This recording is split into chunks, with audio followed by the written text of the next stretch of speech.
Coming up, several states are suing the Trump administration over changes it'll make to a student loan forgiveness program.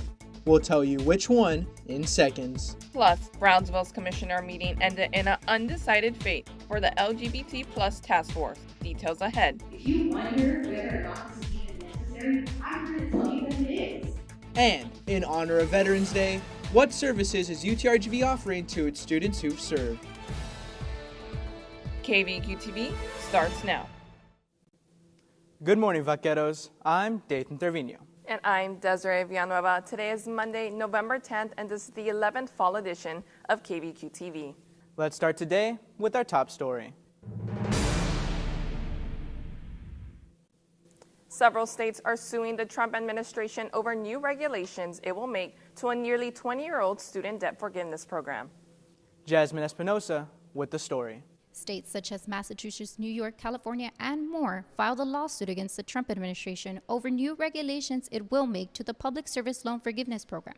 The lawsuit filed on November 3rd argues the new regulations for PSLF violate the First Amendment and states' rights protections, as well as a due process clause. Employees who work for qualifying employers or organizations can use PSLF to waive student debt. Some public service jobs include nurses, public school teachers, public safety, and government workers. In a document from the Department of Education released on October 31st, the regulation states, if any employer or organization is involved in illegal activities, employees will no longer qualify for loan forgiveness to prevent taxpayer dollars from being, quote, misused. Illegal activities is described in the document as aiding or abetting violations of federal immigration law, engaging in chemical or surgical castration of children, engaging in the trafficking of children to another state for emancipation purposes, supporting or engaging in terrorism or violent influences against federal policy, engaging in a pattern of aiding or abetting discrimination.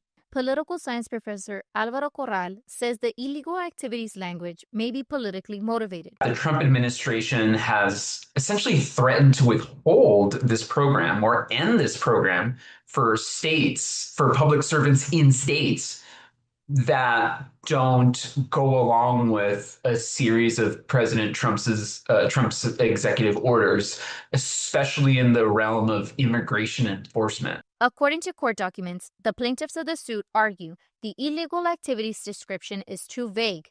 Corral says these new regulations give the administration the power to decide what is considered illegal. Illegal activity can be a catch-all for whatever the Trump administration says is illegal activity, right? So that's one way to sort of, again, broaden the ability to withhold some of these funds by, keeping these rules somewhat vague. According to the Education Data Initiative, the government has forgiven more than $1.8 billion of student debt to public service employees who made 120 minimum payments on their student loans and were employed in public service for 10 years. Corral says the program provides incentives to students going into professions such as public education. One way to make this profession a bit more lucrative for students is to say, hey, if you out of college go and go into teaching at a public school, an additional benefit will be that maybe you'll have some of your student loan debt forgiven. That as a sort of benefit is now being called into question, right? Now, all of a sudden, your ability to be a beneficiary of student loan forgiveness is dependent upon, the decisions that are sort of out of your control as a person. Education senior Daisy Guillen says that there should not be a change in ideology in order to qualify for the forgiveness loan. Why should children and all the adults in the community have to suffer over the change of ideologies? Like, there is no need for all of us to be the same. And then who gets to tell me why I can or I can't work with a certain group? There's nowhere that states that, oh, you can't do this. Where does my freedom go? The ruling is expected to begin July 1st, 2026. For KVAQ-TV in Brownsville, Jasmine Espinosa. The City of Brownsville commissioners postponed a vote to dissolve its LGBTQ+ task force last week. Our journalist, Victor Ortega, was at the city meeting to witness the decision. I am here outside City Hall where an hour of the 5-hour City Commission meeting was dedicated to public comments in defense of the task force. If you wonder whether or not this is even necessary, I'm here to tell you that it is. A vote was scheduled to take place during the Brownsville City Commissioners meeting last Monday to decide if its LGBTQ+ task force should be dissolved. Just a few seconds before public comments, Mayor John Cohen revealed that city officials sought to dissolve the task force to make way for a human rights and non-discrimination board. That pilot has now given us the insights and groundwork we need to take the next step, institutionalizing those efforts permanently through a human rights and non-discrimination board. Several audience members shared their distrust on the decision, calling it damage control from the community's outrage. What that really looks like to the rest of us is damage control. After an outcry of over 20 public commentators advocating to keep the task force, the decision was postponed. School of Integrated Biological and Chemical Sciences lecturer Viviana Treviño was one of the speakers. It just really doesn't make sense to me to see the dissolution of a task force that has been helpful in increasing visibility. According to the City of Brownsville's website, the task force was formed in 2019 to enhance awareness, advocacy, policy development, inclusivity, and cultural competency on matters affecting LGBTQ+ individuals. Texas Rising's Brownsville chapter, a program for equality and social justice in the state, posted on social media to rally support for the task force ahead of the meeting. Advocacy and field organizer Jason Martinez says members of the task force have joined them in events for their advocacy efforts on college campuses. We've worked with them on our banned book series, which we held in the spring semester here on the UTRGV side, as well as our Queer Space Alliance, which happens on our TSC chapter. As of now, no information has been released on the proposed Human Rights and Non-Discrimination Board. A city commissioners meeting is expected to be scheduled soon to hear the people before making a final decision on the LGBTQ+ task force. My perspective, I think it's important to get, engage more with the community on this item. Obviously, there's a lot of people that came here and expressed some very personal experiences. For KVAQ-TV in Brownsville, Victor Ortega. This week on KVAQ Sports, women's basketball kicks off its season with a record-breaking win for its head coach.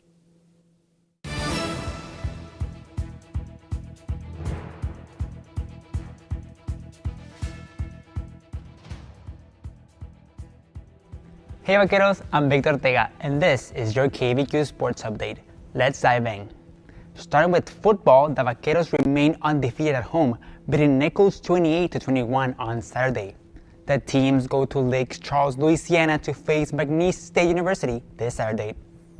In volleyball, the Vaqueros closed its regular home season with a sweep against Houston Christian 3-0, setting 3 new program records, including 12 straight wins, the longest streak ever.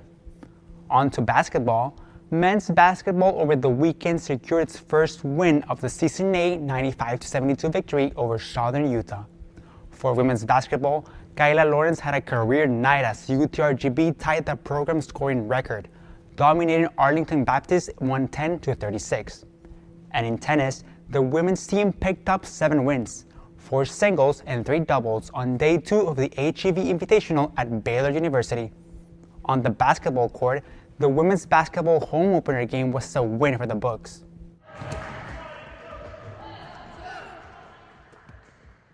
The UTRGV women's basketball team made history last Monday night at the UTRGV Fieldhouse. Head coach Lane Lord became the winningest coach in program history as the Vaqueros defeated St. Mary's 64-46. With that victory, Lord earned his 86th career win with UTRGV, passing former head coach Larry Tidwell for the program record. Now in his 8th season leading the Vaqueros, Lord says this milestone is one that the entire program shares. To say I'm the all-time winningest coach is really humbling, but it's also just so rewarding to be at UTRGV. It's an award for our whole program, not just for me. So it's been fun to have those guys with us the whole way, and each year is a different team. It's a different puzzle that starts, and then you got to try to put it together by the end and make a run. And hopefully this will be similar to last year. We can build on a good season last year and just keep those wins coming. Known for his leadership and commitment to player development, Lord has guided several standout athletes through the years, building a culture of consistency and teamwork. and pride in representing UTRGV. The Vaqueros look to keep that momentum going as they prepare for its next matchup later this week. It's been a record-breaking weekend for Vaquero Nation. I'm Victor Ortega, and this was your KVAQ Sports Update. Tomorrow is Veterans Day, and KVAQ-TV spoke with the UTRGV organization that aims to help military and veteran students for college success. Multimedia journalist Ian Juarez with the details. I'm outside the University Center on the Edinburgh campus, one of the locations where student veterans can find guidance and support on their academic journey. Veterans Day is not just a single day to thank veterans. We should be thanking them year-round for their service, and we're committed to serving veterans here on UTRGV. The UTRGV Military and Veteran Success Center is an organization whose mission is to provide help to students who serve or have served in the military. The Success Center guides veteran students when it comes to accessing benefits such as chapter benefits, tuition assistance, peer group events, and scholarship programs. Student Veterans of America UTRGV Chapter President Christian Aguilar, a Marine veteran of 5 years, speaks on how being involved with the Success Center has helped him and other student veterans. So the Military Veteran Success Center has really helped me stay on track with graduation, as well as help me really transition from civilian life or military life into the student life, which is arguably very different from any other kind of way of life. It's put me in a position to sort of help other veterans transition from either the military life or civilian life into being a better student, being more prepared academically, and most of all, just kind of helping them transition from a different sort of lifestyle into being a student. Director for the Military and Veteran Success Center, Elda Arriaga, shares information on what the organization provides to assist military and veteran students. So we have a holistic approach. We don't just focus on the benefits itself. Our goal is, such as other goals of the university, is to ensure that everyone has a holistic approach, a great experience here on campus while they're pursuing their academic career. So we have different programs that we run throughout the year. We promote career services, our disability office, our athletics. We provide assistance to those athletes that are using benefits, and we ensure that they have them in a timely manner as well. Aguilar shares other benefits student veterans can receive by using the Success Center. I help other veterans with questions they might have when utilizing their benefits, their Chapter 33, 35s, 30s, and 1606s, which are different chapters of benefits that veterans and their dependents can use when attending school here. We have a lot of benefits and services that we offer at the Military Veteran Success Center and with the Student Veterans of America that if you're not taking advantage of them, they just go to waste. And being a veteran surrounded by other veterans, it feels a little at home that you're surrounded with like-minded individuals and people you're kind of comfortable speaking with. Aguilar leaves a final comment for any veterans or military students who may need assistance. I would just say that, if you're a veteran here at UTRGV and you feel like you need help, don't be afraid to reach out to us. We're here to help, and we look forward to seeing more veterans come through our door. For KVAQ-TV in Edinburgh, Ian Juarez. Thanks for watching, Vaqueros.